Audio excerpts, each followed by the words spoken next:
xato qilaman, lekin shuni aybdorlik hissini o'zimga singdirmasdan qanday chiroyli mana o'tib ketish mumkin, to'g'irlash mumkin bu narsalarni. Bir narsa aytganingizdek hamma ish qilib ko'ramiz, ayniqsa yigitchilikda, bu jarayonda. Xato qilamiz, chakamiz, ichamiz, yomon yo'llarga yurib ko'ramiz.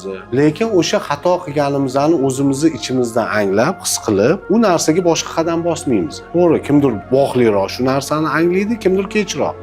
Lekin buning uchun ichidan aybdorlik hissini his qilib, o'zini ayblab yashash, u undan battar ham psixologik holatini og'irlashtirib yuboradi va keyinchalik aybdorlik hissi sababli harakatdan to'xtab qoladi.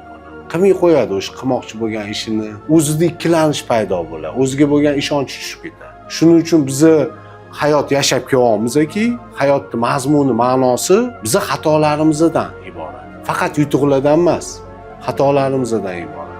Shu xatolarimizni biz qabul qilishimiz kerak va keyinchalik o'sha xato qilmaslikka dars olib harakatni boshlashimiz kerak. Agar bu aybdorlik hissi juda chuqurlashib ketadigan bo'lsa, u keyinchalik o'ziga bo'lgan ishonchi yo'qolishiga sababchi bo'ladi.